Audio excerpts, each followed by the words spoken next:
සුබ දවසක්. අද තියෙනවා සරල ඉංග්‍රීසි වාක්‍ය 20ක්. අපි බලමු මේ සරල ඉංග්‍රීසි වාක්‍ය 20න් ඔයාලට කීයක්ද පුළුවන් කියලා. සාමාන්‍යයෙන් 20න් 15කට වැඩිය පුළුවන් නම් ඇත්තටම ඔයාලට දැනටමත් ඉංග්‍රීසි පුළුවන්. ඉතින් යටින් කමෙන්ට් එකක් දාන්න මේ සරල වාක්‍ය 20න් කීයක් හරි ගියාද කියලා. අපි බලමු පළවෙනි වාක්‍යය. සඳුනි හොඳට පියානෝව වාදනය කරනවා. දැන් ඔයාලට පේනවා ඇති මම පැහැදිලිව යටින් දාලා තියෙනවා. එයා සාමාන්‍යයෙන් එයාගේ ජීවිතය කියලා. කියන්නේ සඳුනි මේ දැන් පියානෝව වාදනය කරන එකක් ගැන නෙමෙයි මම මේ සඳහන් කරන්නේ. මම මේ කියන්නේ සාමාන්‍යයෙන් ජීවිතයේ සඳුනි හොඳට පියානෝව වාදනය කරනවා කියලා. කොහොමද කියන්නේ අපි? අපිට කියන්න පුළුවන්. Sanduni plays the piano well. Sanduni plays the piano well. එතකොට සඳුනි මේ මොහොතේ පියානෝ වාදනය කරනවා නම් අපි කියන්නේ Sanduni is playing the piano well කියලා. ඒකට මේ දෙක පටල ගන්න හොඳ නැහැ. සමහර ඉංග්‍රීසි හොඳට කතා කරන අයත් අර present tense වලින් කියන්න ඕන වාක්‍යයක් present continuous tense වලින් කියනවා. සමහරලාට present continuous tense වලින් කියන්න ඕන එකක් simple present tense වලින් කියනවා. ඒකට ඒක වරද්ද ගන්න එපා. මොකද හරිය අදහස spoken english වලට හරියට ගැලපෙන විදිහට පාවිච්චි කරන්න ඕනේ. එතකොට සඳුනි plays the piano කියන්නේ සඳුනි සාමාන්‍යයෙන් එයාගේ ජීවිතේ පියානෝ හොඳට වාදනය කරනවා. ඒකට ඔයාලට පේනවා ඇති මේකේ සඳුනි කියන එක ඒක වචන නිසා අපි ක්‍රියාපදයට s එකක් දාගෙන තියෙනවා වර්තමාන කාලයේදී. හරි. අපි ගිහලා බලමු තවත් උදාහරණ වාක්‍යයකට. මම ළඟ රහසක් තියෙනවා. දැන් රහසට අපි මොකක්ද ඉංග්‍රීසියෙන් කියන්නේ? අපිට රහසට කියන්න පුළුවන් secret කියලා. එතකොට රහසට secret. දැන් මේක ඇවිල්ලා රහසක්. මෙතන කියලා එන්න ඕනි. රහසක්. a secret. තියෙනවා නම් have. එතකොට මම ළඟ රහසක් තියෙනවා. I have a secret. I have a secret. මම ළඟ රහසක් තියෙනවා. මට මගේ යතුරු හම්බ වුණා. ඒ කියන්නේ නැති වෙලා තියෙන දෙයක් හම්බුණා. අතීතේ යතුරු හම්බ වුණා. හැබැයි මේ කතා කරන මොහොත වෙනකොට නැති වෙලා තියෙන්නත් පුළුවන් සමහරට ආයි. යතුරු හම්බ වුණා. දැන් හම්බ වෙනවට අපිට ඉංග්‍රීසියෙන් කියන්න පුළුවන් found කියලා. found. මගේ යතුරු අපිට කියන්න පුළුවන් my keys. දැන් මේකෙදි කතෘ ක්‍රියාව කර්මය. එතකොට කතෘ තමයි I. එතකොට මට මගේ යතුරු හම්බ වුණා.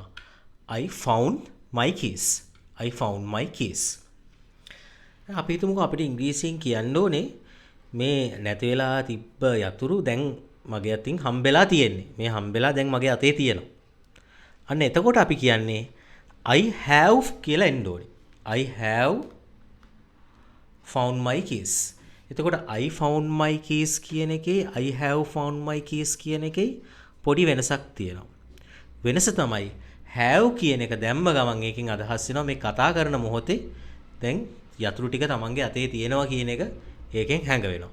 have එක නැත්තම් එහෙම දෙයක් හැඟ වෙන්නේ නැහැ. සමහරට අතේ යතුරු ටික තියෙන්නත් පුළුවන්. එහෙම නැත්තම් නැති වෙලා තිබ්බ යතුරු ටික හම්බෙලා ආයි මේ වෙනකොට නැති වෙලා තියෙන්නත් පුළුවන්. ඒක හරියට පැහැදිලි වෙන්නේ නැහැ.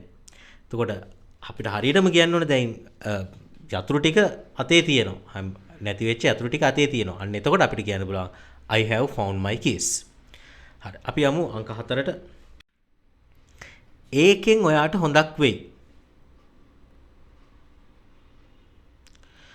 දැන් මේ වගේ දෙයක් කොහොමද අපි ඉංග්‍රීසි වලින් කියන්නේ?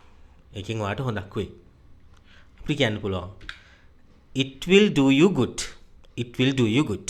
ඒකෙන් ඔයාට හොඳක් වෙයි. It will do you good. මේක ඇත්තටම අර සිංහල වචනෙන් වචනේ අරගන්න ගියොත් මෙහෙම මේකේ නියමාර්ථය ගන්න බෑ. ඉතින් අපිට ඒකෙන් ඔයාට හොඳක් වෙයි කියලා අපිට ඉංග්‍රීසියෙන් කියන්න පුළුවන් it will do you good කියලා.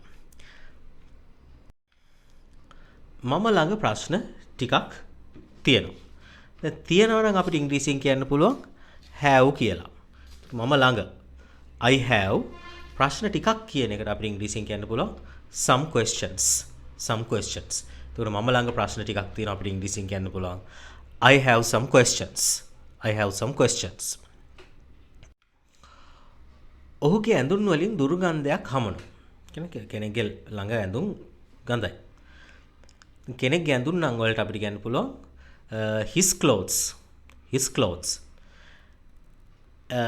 දුර්ගන්ධයක් හමනවා නම් අපිට කියන්න පුළුවන් smell කියලා. smell. හැබැයි මේක දැන් ඇත්තටම spoken English නේ. එතකොට අපි spoken English නිසා his clothes are smelling කියලා කියන්න පුළුවන්. නැත්නම් ඇත්තටම ව්‍යාකරණ අනුකූලව මේ වාක්‍යය වැරදි. හේතුව තමයි මෙන්න මේ smell. එතකොට see, taste වගේ ක්‍රියාපද වලට අපි ing පාවිච්චි කරන්නේ නැහැ. සාමාන්‍යයෙන් එහෙමයි ව්‍යාකරණ නීතිය. නමුත් මේ spoken English නේ. අපි spoken English කතා කරනකොට 100%ක්ම පොතේ තියෙන ව්‍යාකරණ රූල් එක ඒ විදිහටම අනුගමනය කරන්නේ නැහැ. අපිට ඉතින් his clothes are smelling කියලා කියන්න පුළුවන්. හැබැයි හරියටම කියනවා නම් his clothes smell. අපිට එහෙම කියන්න පුළුවන්. are smelling කියලා කියන්න අවශ්‍ය නැහැ. හරියටම කියනවා නම්. හැබැයි spoken English වලදී අපිට කියන්න පුළුවන් his clothes are smelling. මම ඔයාට උදව් කරන්න කැමතියි. දැන් කැමති නම් අපිට ඉංග්‍රීසියෙන් කියන්න පුළුවන් I like. හැබැයි මේකෙදි අපිට ඔය අදහස ගන්නමනේ ඕනේ. ඉතින් අර වචනේ ගන්න නැහැ. අපිට ඔක ලස්සනටම ඉංග්‍රීසි වලින් කියන්න පුළුවන් I am happy to help you. නැත්නම් I like to help you කියලා කියන්න පුළුවන් කිසි ප්‍රශ්නයක් නැහැ. නමුත් I am happy to help you කියන එක ඊට වැඩිය ලස්සනයි. එහෙම කියන්න පුළුවන් නම් ඒ ඉංග්‍රීසි වඩා ලස්සනයි. මගේ කාර් එක කැඩිලා. මගේ කාර් එකට අපිට ඉංග්‍රීසි වලින් කියන්න පුළුවන් my car කියලා. කැඩිලා නම් broken down. එතකොට my car is broken down. මගේ කාර් එක කැඩිලා තියෙන්නේ. My car is broken down. කමක් නැහැ. ප්‍රශ්නයක් නැහැ. අපිට කියන්න පුළුවන් it doesn't matter. it doesn't matter. එහෙම නැත්නම් there is no problem කියලා කියන්නත් පුළුවන්. එහෙම නැත්නම් it doesn't matter. කමක් නැහැ. මට අද හරිම මහන්සි.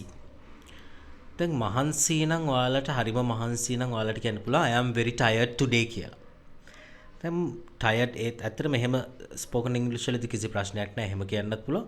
අපිට නමුත් තව හොඳ වචනයක් තියෙනවා. අපිට හරියට ගොඩාක් මහන්සි නම් අපිට කියන්න පුළුවන් I feel exhausted today. I feel exhausted today. මේ exhausted කියන්නේත් අර ගොඩාක් මහන්සි කියන අර්ථය තමයි ඕකෙන් හැඟවෙන්නේ.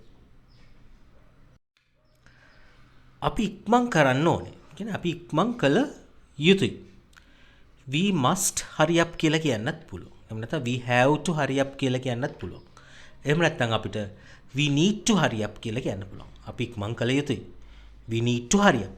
එතන මෙතන need to කියන්නේ අර must කියන තේරුම හා සමාන තේරුමක් තමයි මේ need to කියන එකේ තියෙන්නේ. හරි. විකාර කියවන්න එපා. අපිට කියන්න පුළුවන් don't be ridiculous. don't be ridiculous. විකාර කියවන්න එපා. don't be ridiculous. ඒක හොඳටයි සිද්ධ වුනේ. හොඳට. for the best. ඒක හොඳටයි සිද්ධ වුනේ. අපිට බොහොම සරලව ඉංග්‍රීසි වලින් කියන්න පුළුවන් it is for the best. it is for the best. ඒක හොඳටයි සිද්ධ වුනේ. it is for the best. මට වැසිකිළියට යන්න ඕනේ. දැන් ඇත්තටම අපිට මේ වගේ දෙයක් I need to use the toilet කියලා කියන්න පුළුවන්. එහෙම නැත්නම් I need the toilet කියලා කියන්නත් පුළුවන්. ඒ දෙකෙන් කැමති එකක් කිසි ප්‍රශ්නයක් නැහැ. I need the toilet or එහෙම නැත්නම් I need to use the toilet. විනාඩියක් ඉන්න. අපිට hang on a minute කියලා කියන්නත් පුළුවන්. එහෙම නැත්නම් hold on a minute කියලා කියන්නත් පුළුවන්. දෙකෙන් ඕන එකක් හරි. හැබැයි මේ hold on කියන එක ගොඩක් භාවිතා වෙන්නේ ඇමරිකාවේ. hang on කියන එක බ්‍රිටිෂ් වල තමයි භාවිතා වෙන්නේ. නමුත් දෙකම ලංකාවේ ප්‍රශ්නයක් නැහැ. කැමති එකක් Tamanට භාවිතා කරන්න පුළුවන්. කවදාවත් අතාරින්න එපා. අපි මේ කෙනෙක්ට දෙන විධානයක්. කවදාවත් අතාරින්න එපා කියලා අපිට ඉංග්‍රීසියෙන් කියන්න පුළුවන්. never give up. never give up. කවදාවත් අතාරින්න එපා. never give up. මම ඔයාට හෙට කතා කරන්නම්. කතා කරන්නම් අපිට කියන්න පුළුවන් will talk. එතකොට I will talk. මම කතා කරන්නම්. ඔයාට to you. I will talk to you. කවද්ද? හෙට. tomorrow. එතකොට I will talk to you tomorrow. I will talk to you tomorrow. මම ඔයාට හෙට කතා කරන්නම්. ඒක මට කියන්න අමාරුයි. දැන් අමාරුයි නම් අපිට it is difficult කියලා කියන්නත් පුළුවන්. එහෙම නැත්නම් it is hard කියලා කියන්නත් පුළුවන්. එතකොට it is hard for me to say. It is hard for me to say. ඒක මට කියන්න අමාරුයි. It is hard for me to say. දැන් it is difficult for me to say කියනකට වැඩිය it is hard for me to say කියන එක තමයි වඩා ලස්සන. මම පීඩණයෙන් ඉන්නේ. ඒ කියන්නේ ටිකක් ආතතියෙන් වගේ ඉන්නේ. කොහොමද කියන්නේ අපිට? කියන්න පුළුවන් I am so stressed. ගොඩක් හරිම ආතතියෙන් ඉන්නේ. I am so stressed. මම හරිම ආතතියෙන් ඉන්නේ. බලමු අවද දවසේ අවසාන එක මොකක්ද කියලා. ඒක ඇත්තෙන්ම චමත්කාරජනකයි. ඒ කියන්නේ හිත ඇදගන්න සුළුයි. අපිට එහෙම දෙයකට අපිට කියන්න පුළුවන් impressive කියලා. impressive. එතකොට අපිට කියන්න පුළුවන් that's really impressive. That's really impressive. ඒක හරිම චමත්කාර ජනකයි. එහෙම නැත්නම් හිත ඇද ගන්න සුළුයි. It's really impressive. මේ impressive කියන වචනේ ඇත්තටම හොඳ වචනයක්. ඉංග්‍රීසි කතා කරන අය මේ වචනේ ගොඩාක් යූස් කරනවා. impressive. හරි. එතකොට අද හොඳ වාක්‍ය 20ක් දුන්නා. ඉතින් මැසේජ් එකක් දාන්න මේ වාක්‍ය 20න් කීයක් ඔයාලගේ හරි ගිහිල්ලා තියෙනවද කියලා. වාක්‍ය 20න් 15කට වඩා හරි ගියොත් එහෙම ඇත්තට මේක හොඳ ප්‍රවණතාවයක්. ඉතින් දිගටම මේ වීඩියෝ එකේ වීඩියෝ සීරීස් එකත් එක්ක රැඳලා ඉන්න. දැන්ට අපි වීඩියෝ 90කට ආසන්න ප්‍රමාණයක් දාලා තියෙනවා. තව වීඩියෝස් 10ක් විතර මේ සීරීස් එකේ අපි දාන්න නියමිතයි. සම්පූර්ණ වීඩියෝ සීරීස් එකම බලාගෙන ආපය ඒ 10ත් බලලම මේ වීඩියෝ සීරීස් එක ඉවර කරන්න. හරි. එහෙනම් බොහොම ස්තුතියි.